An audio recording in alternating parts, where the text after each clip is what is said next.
ನಮಸ್ಕಾರ. ಸರ್ಕಾರಿ ಪರೀಕ್ಷೆಗಳಿಗೆ ತಯಾರಿ ನಡೆಸುತ್ತಿರುವ ಎಲ್ಲರಿಗೂ ಸ್ವಾಗತ. ಈ ವಾರದ ಪ್ರಮುಖ ಪ್ರಚಲಿತ ವಿದ್ಯಮಾನಗಳನ್ನು ಪರೀಕ್ಷಾ ದೃಷ್ಟಿಕೋನದಿಂದ ಬನ್ನಿ ಒಟ್ಟಿಗೆ ವಿಶ್ಲೇಷಣೆ ಮಾಡೋಣ. ಸರಿ, ಈ ವಾರ ನಾವು ಮುಖ್ಯವಾಗಿ 4 ವಿಷಯಗಳ ಮೇಲೆ ಗಮನಹರಿಸೋಣ. ಮೊದಲಿಗೆ ಟೆಕ್ನಾಲಜಿ ಮತ್ತು ಎಐನಲ್ಲಿ ಭಾರತದ ಮುನ್ನಡೆ, ನಂತರ ಜಿಯೋಪಾಲಿಟಿಕ್ಸ್ ಅಂದರೆ ಭೌಗೋಳಿಕ ರಾಜಕೀಯದ ಬೆಳವಣಿಗೆಗಳು, ಮೂರನೆಯದಾಗಿ ದೇಶದ ಆಡಳಿತ ಮತ್ತು ಇನ್ಫ್ರಾಸ್ಟ್ರಕ್ಚರ್, ಹಾಗೂ ಕೊನೆಯದಾಗಿ ಎಕಾನಮಿ ಮತ್ತು ಪಾಲಿಸಿ ಅಪ್ಡೇಟ್ಸ್. ಹಾಗಾದ್ರೆ ನಮ್ಮ ಮೊದಲ ವಿಭಾಗ ತಂತ್ರಜ್ಞಾನದಂಗ ಶುರು ಮಾಡೋಣ. ನೋಡಿ, ಭಾರತವು ಜಾಗತಿಕ ಮಟ್ಟದಲ್ಲಿ, ಅದರಲ್ಲೂ ವಿಶೇಷವಾಗಿ ಸೆಮಿಕಂಡಕ್ಟರ್ ಮತ್ತು ಆರ್ಟಿಫಿಷಿಯಲ್ ಇಂಟೆಲಿಜೆನ್ಸ್ ಕ್ಷೇತ್ರಗಳಲ್ಲಿ ಬಹಳ ದೊಡ್ಡ ಹೆಜ್ಜೆಗಳನ್ನ ಇಡುತ್ತಿದೆ. ಸರಿ, ಈಗ ಒಂದು ಹೊಸ ಪದದ ಬಗ್ಗೆ ತಿಳ್ಕೊಳ್ಳೋಣ. Pax Silica. ಇದನ್ನ ಖಂಡಿತ ನೆನ್ಪಿಟ್ಕೊಳ್ಳಿ. ಇದು ಅಮೆರಿಕದ ನೇತೃತ್ವದಲ್ಲಿ ಶುರುವಾಗಿರುವ ಒಂದು ಒಕ್ಕೂಟ.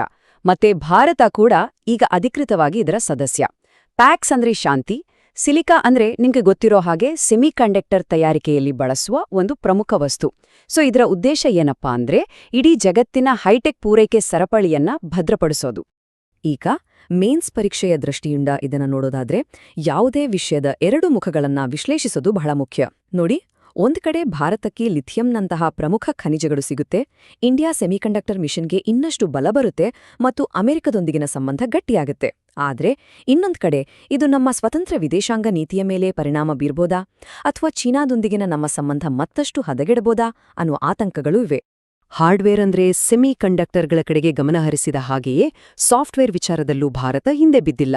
Global mission on AI for energy ಅನ್ನೋ ಒಂದು ಮಹತ್ವಾಕಾಂಕ್ಷಿಯ ಯೋಜನೆಯ ಮೂಲಕ 120ಕ್ಕೂ ಹೆಚ್ಚು ದೇಶಗಳಲ್ಲಿ ಕ್ಲೀನ್ ಎನರ್ಜಿ ಅಥವಾ ಶುದ್ಧ ಇಂಧನ ಕ್ಷೇತ್ರದಲ್ಲಿ ಕೃತಕ ಬುದ್ಧಿಮತ್ತೆಯ ಬಳಕೆಯನ್ನು ಭಾರತ ಪ್ರೋತ್ಸಾಹಿಸುತ್ತಿದೆ. ಇನ್ನೊಂದು ಪ್ರಮುಖ ತಂತ್ರಜ್ಞಾನ ಅಂದ್ರೆ ಬ್ಲಾಕ್ ಚೈನ್. ಇದ್ರ ಬಗ್ಗೆನೂ ಸ್ವಲ್ಪ ನೋಡೋಣ. ಭೂದಾಖಲೆಗಳನ್ನ ಟ್ಯಾಂಪರ್ ಮಾಡೋಕಾಗ್ದ ಹಾಗೆ ಭದ್ರಪಡಿಸೋದ್ರಿಂದ ಹಿಡಿದು ನ್ಯಾಯಾಂಗ ವ್ಯವಸ್ಥೆಯಲ್ಲಿ ನೋಟಿಸ್ ಕಳಿಸೋವರೆಗೂ ಆಡಳಿತದಲ್ಲಿ ಪಾರದರ್ಶಕತೆ ಮತ್ತು ದಕ್ಷತೆಯನ್ನ ಹೆಚ್ಚಿಸಲು ಈ ತಂತ್ರಜ್ಞಾನವನ್ನ ಪ್ರಾಯೋಗಿಕವಾಗಿ ಬಳಸಲಾಗ್ತಿದೆ. ಸರಿ, ಈಗ ಮುಂದಿನ ವಿಭಾಗಕ್ಕೆ ಹೋಗೋಣ. ನಮ್ಮ ರಾಷ್ಟ್ರೀಯ ಭದ್ರತೆ ಮತ್ತು ಅಂತಾರಾಷ್ಟ್ರೀಯ ಮಟ್ಟದಲ್ಲಿ ಭಾರತದ ಪಾತ್ರದ ಬಗ್ಗೆ ಮಾತಾಡೋಣ. ಈ ಒಂದು ವಾಕ್ಯ ಭಾರತದ ನಿಲುವನ್ನು ಸ್ಪಷ್ಟವಾಗಿ ಹೇಳುತ್ತೆ. ಭಯೋತ್ಪಾದನೆಯ ವಿರುದ್ಧ ಶೂನ್ಯ ಸಹಿಷ್ಣುತೆ ಎಂಬ ಭಾರತೀಯ ನೀತಿಯನ್ನು ತಿಳಿಸುವ ಒಂದು ತಾತ್ವಿಕ ವಿಧಾನ.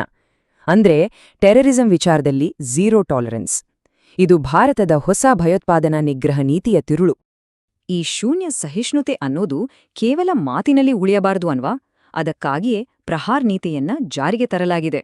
ಇದು 5 ಮುಖ್ಯ ಸ್ತಂಭಗಳ ಮೇಲೆ ನಿಂತಿದೆ: ತಡೆಗಟ್ಟುವಿಕೆ, ತಕ್ಷಣದ ಪ್ರತಿಕ್ರಿಯೆ, ನಮ್ಮ ಸಾಮರ್ಥ್ಯವನ್ನ ಹೆಚ್ಚಿಸಿಕೊಳ್ಳೋದು, ಅಂತಾರಾಷ್ಟ್ರೀಯ ಸಹಕಾರ ಮತ್ತು ಕೊನೆಯದಾಗಿ ಇಡೀ ಸಮಾಜವನ್ನ ಇದರಲ್ಲಿ ತೊಡಗಿಸಿಕೊಳ್ಳೋದು. ಇಲ್ಲಿ ಎಂಎಲ್ಐಟಿ ಅಂದ್ರೆ ಮ್ಯೂಚುವಲ್ ಲೀಗಲ್ ಅಸಿಸ್ಟೆನ್ಸ್ ಟ್ರೀಟಿ, ಅಂದ್ರೆ ಬೇರೆ ದೇಶಗಳ ಜೊತೆ ಕಾನೂನು ವಿಷಯಗಳಲ್ಲಿ ಪರಸ್ಪರ ಸಹಾಯ ಮಾಡಿಕೊಳ್ಳುವ ಒಪ್ಪಂದ. ಇಲ್ಲಿ ನಾವು ಅರ್ಥ ಮಾಡ್ಕೊಳ್ಬೇಕಾದ ಮುಖ್ಯ ವಿಷಯ ಅಂದರೆ ಇದೊಂದು ಸಂಘಟಿತ ಪ್ರಯತ್ನ. ಬೇರೆ ಬೇರೆ ಏಜೆನ್ಸಿಗಳು ಒಟ್ಟಾಗಿ ಸಮನ್ವಯದಿಂದ ಕೆಲಸ ಮಾಡೋದಕ್ಕೆ ಹೆಚ್ಚಿನ ಒತ್ತು ಕೊಡಲಾಗಿದೆ.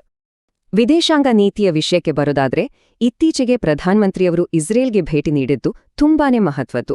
ನಮ್ಮ ಸಂಬಂಧವನ್ನ ವಿಶೇಷ ಕಾರ್ಯತಂತ್ರದ ಪಾಲುದಾರಿಕೆ ಹಂತಕ್ಕೆ ಏರಿಸಲಾಗಿದೆ. ಅಷ್ಟೇ ಅಲ್ಲ, ಎಐ, ಕೃಷಿ, I2U2 ಮತ್ತು IMEC ಕಾರಿಡಾರ್ಗಳಂತಹ ಹಲವಾರು ವಿಷಯಗಳ ಬಗ್ಗೆ ಮಾತುಕತೆ ನಡೆದಿದೆ. I2U2 ಅಂದ್ರೆ ಇಂಡಿಯಾ, ಇಸ್ರೇಲ್, UAE ಮತ್ತು USA. IMEC ಅಂದ್ರೆ India middle East Europe economic corridor. ಆದ್ರೆ ಈ ಭೇಟಿಯನ್ನ ನಾವು ಕಾರ್ಯತಂತ್ರದ ದೃಷ್ಟಿಯಿಂದಲೂ ನೋಡ್ಬೇಕು. ಅಂತಾರಾಷ್ಟ್ರೀಯ ಮಟ್ಟದಲ್ಲಿ ಇಸ್ರೇಲ್ ಒಂದು ರೀತಿಯಲ್ಲಿ ಪ್ರತ್ಯೇಕವಾಗಿರುವ ಈ ಸಮಯದಲ್ಲಿ ಈ ಭೇಟಿ ನಡೆದಿದೆ. ಇದು ಪಶ್ಚಿಮ ಏಷ್ಯಾದಲ್ಲಿ ಭಾರತದ ಇತರ ಸ್ನೇಹಿ ರಾಷ್ಟ್ರಗಳ ಜೊತೆಗಿನ ಸಂಬಂಧಗಳ ಮೇಲೆ ಯಾವ ರೀತಿ ಪರಿಣಾಮ ಬೀರಬಹುದು ಅನ್ನೋದನ್ನ ಸೂಕ್ಷ್ಮವಾಗಿ ಗಮನಿಸಬೇಕಾಗತ್ತೆ. ಬನ್ನಿ ಈಗ ನಮ್ಮ ಗಮನವನ್ನ ದೇಶದ ಆಂತರಿಕ ವಿಚಾರಗಳ ಕಡೆಗೆ ತಿರುಗಿಸೋಣ. ಆಡಳಿತ, ಮೂಲ ಸೌಕರ್ಯ ಮತ್ತು ನಮ್ಮ ಫೆಡರಲ್ ವ್ಯವಸ್ಥೆಗೆ ಸಂಬಂಧಪಟ್ಟ ಕೆಲವು ಪ್ರಮುಖ ಬೆಳವಣಿಗೆಗಳನ್ನ ನೋಡೋಣ. ಇತ್ತೀಚೆಗೆ ಕೇರಳ ರಾಜ್ಯದ ಹೆಸರನ್ನ ಕೇರಳಂ ಅಂತ ಬದಲಾಯಿಸೋ ಪ್ರಸ್ತಾವನೆಗೆ ಕೇಂದ್ರ ಸಚಿವ ಸಂಪುಟ ಅನುಮೋದನೆ ನೀಡಿದೆ. ಈ ಸುದ್ದಿ ನಮ್ಮನ್ನ ಭಾರತೀಯ ರಾಜನೀತಿಯ ಒಂದು ಬಹಳ ಮುಖ್ಯವಾದ ವಿಷಯಕ್ಕೆ ಕರೆದೊಯ್ಯುತ್ತೆ. ಒಂದು ರಾಜ್ಯದ ಹೆಸರನ್ನ ಬದಲಾಯಿಸೋಕೆ ಇರೋ ಸಾಂವಿಧಾನಿಕ ಪ್ರಕ್ರಿಯೆ ಏನು? ಹಾಗಾದ್ರೆ ಸಂವಿಧಾನಬದ್ಧವಾಗಿ ಇದರ ಪ್ರಕ್ರಿಯೆ ಹೇಗಿರುತ್ತೆ? ಇದು ಭಾರತೀಯ ರಾಜನೀತಿ ವಿಷಯದಲ್ಲಿ, ವಿಶೇಷವಾಗಿ ಪ್ರಿಲಿಮ್ಸ್ಗೆ ತುಂಬಾನೇ ಮುಖ್ಯವಾದ ಟಾಪಿಕ್. ಸಂವಿಧಾನದ 3ನೇ ವಿಧಿ ಇದನ್ನ ಸ್ಪಷ್ಟವಾಗಿ ಹೇಳುತ್ತೆ. ಮೊದಲಿಗೆ ರಾಷ್ಟ್ರಪತಿಯವರ ಶಿಫಾರಸಿನ ಮೇರೆಗೆ ಸಂಸತ್ತಿನಲ್ಲಿ ಮಸೂದೆ ಮಂಡಿಸಬೇಕು. ಆ ಶಿಫಾರಸು ಮಾಡೋಕ್ಕೂ ಮುನ್ನ ರಾಷ್ಟ್ರಪತಿಗಳು ಆ ಮಸೂದೆಯನ್ನ ಸಂಬಂಧಪಟ್ಟ ರಾಜ್ಯದ ಅಭಿಪ್ರಾಯಕ್ಕೆ ಕಳಿಸ್ಬೇಕು. ಆದ್ರೆ ರಾಜ್ಯ ಶಾಸಕಾಂಗದ ಅಭಿಪ್ರಾಯಕ್ಕೆ ಸಂಸತ್ತು ಬದ್ಧವಾಗಿರಬೇಕಂತೇನೂ ಇಲ್ಲ. ಕೊನೆಗೆ ಇದನ್ನ ಸಂಸತ್ತಿನಲ್ಲಿ ಸರಳ ಬಹುಮತದಿಂದ ಪಾಸ್ ಮಾಡಿದ್ರೆ ಸಾಕು. ಮೂಲಸೌಕರ್ಯದ ವಿಷಯಕ್ಕೆ ಬಂದ್ರೆ ಈ ಸಂಖ್ಯೆಯನ್ನ ನೆನಪಿನಲ್ಲಿಡಿ. ಗಂಟೆಗೆ 180 ಕಿಲೋಮೀಟರ್. ಇದು ನಮ್ಮ ದೇಶದ ಮೊದಲ ಪ್ರಾದೇಶಿಕ ಕ್ಷಿಪ್ರ ಸಾರಿಗೆ ವ್ಯವಸ್ಥೆ ಅಂದ್ರೆ RRTS, ನಮೋ ಭಾರತ್ನ ಡಿಸೈನ್ ಸ್ಪೀಡ್. ಇದಲ್ದೆ ವೈಬ್ರೆಂಟ್ ವಿಲೇಜಸ್ ಪ್ರೋಗ್ರಾಂ ಅಥವಾ ವಿವಿಪಿ ಬಗ್ಗೆನೂ ನೋಡೋಣ. ಇಲ್ಲಿ ಗಮನಿಸಬೇಕಾದ ಅಂಶ ಅಂದ್ರೆ ಇದರ 2ನೇ ಹಂತದಲ್ಲಿ ಯೋಜನೆಯ ವ್ಯಾಪ್ತಿಯನ್ನ ಬಹಳಷ್ಟು ವಿಸ್ತರಿಸಲಾಗಿದೆ. ಮೊದಲು ಕೇವಲ ಉತ್ತರ ಗಡಿಗಳಿಗೆ ಸೀಮಿತವಾಗಿದ್ದ ಈ ಯೋಜನೆ ಈಗ 15 ರಾಜ್ಯಗಳು ಮತ್ತು 2 ಕೇಂದ್ರಾಡಳಿತ ಪ್ರದೇಶಗಳಿಗೆ ವಿಸ್ತರಿಸಿದೆ. ಇದರ ಮುಖ್ಯ ಉದ್ದೇಶ ಗಡಿ ಗ್ರಾಮಗಳಿಂದ ಆಗುವ ವಲಸೆಯನ್ನ ತಡೆಯೋದು. ಇನ್ನು ನಮ್ಮ ಕೊನೆ ವಿಭಾಗ ಆರ್ಥಿಕ ನೀತಿಗಳು. ನಗದೀಕರಣ ಮತ್ತು ಇಂಧನ ಭದ್ರತೆಗೆ ಸಂಬಂಧಿಸಿದಂತೆ ಕೆಲವು ಪ್ರಮುಖ ಅಪ್ಡೇಟ್ಸ್ ಇವೆ, ಬನ್ನಿ ನೋಡೋಣ. ಸರ್ಕಾರವು ರಾಷ್ಟ್ರೀಯ ನಗದೀಕರಣ ಪೈಪ್ಲೈನ್ನ 2ನೇ ಹಂತವನ್ನ ಶುರು ಮಾಡಿದೆ. ಮುಂದಿನ 4 ವರ್ಷಗಳಿಗೆ ಅಂದ್ರೆ 2026ರಿಂದ 2030ರವರೆಗೆ ಸುಮಾರು 16.72 ಲಕ್ಷ ಕೋಟಿ ರೂಪಾಯಿಗಳಷ್ಟು ಆಸ್ತಿಗಳನ್ನ ನಗದೀಕರಣ ಮಾಡುವ ಗುರಿ ಇಟ್ಟುಕೊಳ್ಳಲಾಗಿದೆ. ಇದರ ಹಿಂದಿರೋ ಮೂಲ ಆಲೋಚನೆ ಕ್ಯಾಪಿಟಲ್ ರೀಸೈಕ್ಲಿಂಗ್ ಅಂತ. ಅಂದ್ರೆ ಏನು? ತುಂಬಾನೇ ಸರಳವಾಗಿ ಹೇಳೋದಾದ್ರೆ, ಸರ್ಕಾರ ತನ್ನ ಹತ್ತಿರ ಈಗಾಗಲೇ ಇರೋ ಆಸ್ತಿಗಳನ್ನ, ಉದಾಹರಣೆಗೆ ಹೈವೇ, ಪೋರ್ಟ್, ಇದನ್ನೆಲ್ಲ ಖಾಸಗಿಯವರಿಗೆ ಸ್ವಲ್ಪ ಸಮಯಕ್ಕೆ ಗುತ್ತಿಗೆಗೆ ಕೊಡುತ್ತೆ. ಅದರಿಂದ ಬಂದ ಹಣವನ್ನ ಹೊಸದಾಗಿ ಮೂಲಸೌಕರ್ಯ ಅಂದ್ರೆ ಗ್ರೀನ್ಫೀಲ್ಡ್ ಪ್ರಾಜೆಕ್ಟ್ಗಳ ಮೇಲೆ ಹೂಡಿಕೆ ಮಾಡುತ್ತೆ. ಹಳೆ ಆಸ್ತಿಯಿಂದ ಬಂದ ಹಣವನ್ನ ಹೊಸ ಆಸ್ತಿ ಸೃಷ್ಟಿಸಲು ಬಳಸೋದು ಅಷ್ಟೇ. ಅಂತಿಮವಾಗಿ ಈ ಟೈಮ್ಲೈನ್ ನೋಡಿ.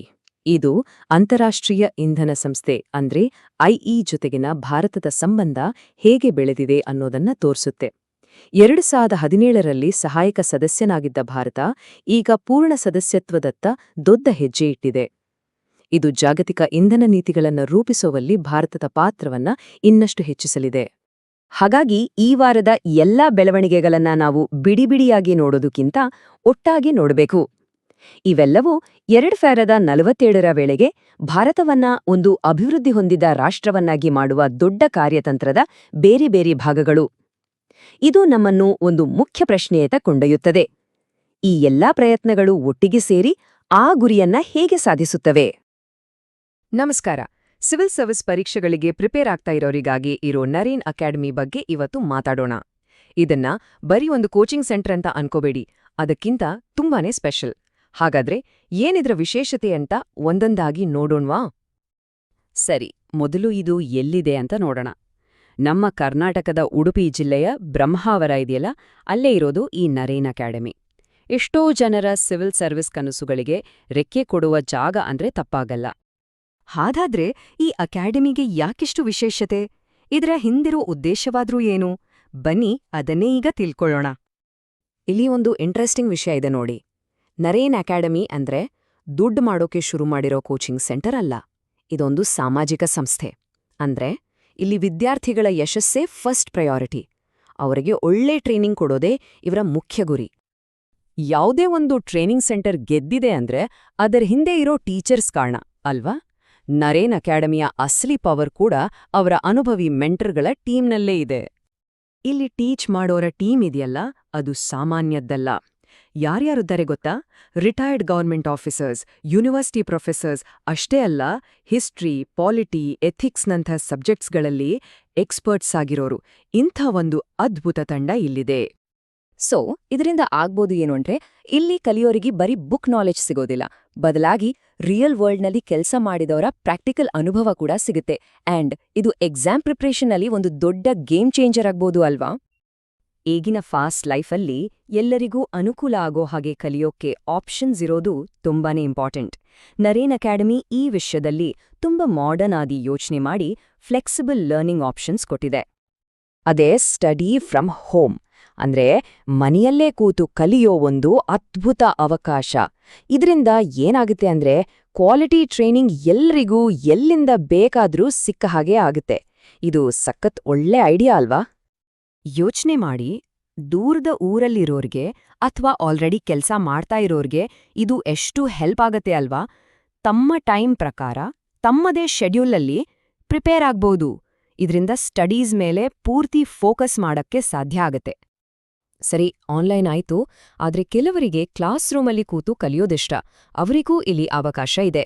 ಸೊ ಬನ್ನಿ ಈಗ ಆಫ್ಲೈನ್ ಕ್ಲಾಸ್ಗಳ ಡೀಟೇಲ್ಸ್ ನೋಡೋಣ. ಮಾಹಿತಿ ಪಕ್ಕಾ ಆಗಿರ್ಬೇಕು ಅಲ್ವಾ? ಅದಕ್ಕೆ ಇಲ್ಲಿ ನಾವು ನೇರವಾಗಿ ಸಂಸ್ಥೆಯ ಅಧಿಕೃತ ಪ್ರಕಟಣೆಯನ್ನೇ ತೋರಿಸ್ತಾ ಇದೀವಿ. ಇದರಿಂದ ಆಸಕ್ತಿ ಇರೋರು ಯಾವುದೇ ಕನ್ಫ್ಯೂಷನ್ ಇಲ್ದೆ ಡಿರೆಕ್ಟಾಗಿ ಮಾಹಿತಿ ತಗೋಬಹುದು. ಆಸಕ್ತಿ ಇರೋರು ಈ ಅಡ್ರೆಸ್ ನೋಟ್ ಮಾಡ್ಕೊಳ್ಳಿ. ವಿಳಾಸ: SMS degree college, 2nd floor, hall number 24, Brahmavar. ಇನ್ನೂ ಏನಾದ್ರೂ ಡೀಟೇಲ್ಸ್ ಬೇಕು ಅಂದ್ರೆ 9686049737 ಈ ನಂಬರ್ಗೆ ಕಾಲ್ ಮಾಡ್ಬೋದು. ಸರಿ, ಎಲ್ಲ ಡೀಟೇಲ್ಸ್ ಗೊತ್ತಾಯ್ತು ಅಲ್ವಾ? ಈಗ ಮುಂದೇನು ಅಂತ ಯೋಚನೆ ಮಾಡೋ ಟೈಮ್. ಹಾಗಾದ್ರೆ ಈ ಪಯಣ ಶುರು ಮಾಡ್ಬೇಕು ಅಂದ್ಕೊಂಡಿರೋ ಎಲ್ಲರಿಗೂ ಒಂದೆರಡು ಮಾತು ಹೇಳೋಣ. 2026ರ ಸಿವಿಲ್ ಸರ್ವಿಸ್ ಎಕ್ಸಾಮ್ ಅದಕ್ಕೆ ರೆಡಿ ಆಗೋಕೆ ಇದು ಸರಿಯಾದ ಸಮಯ ಅಲ್ವಾ? ಪ್ರತಿಯೊಬ್ಬ ಆಕಾಂಕ್ಷಿಯ ಮನಸ್ಸಲ್ಲೂ ಈ ಪ್ರಶ್ನೆ ಖಂಡಿತ ಇರುತ್ತೆ.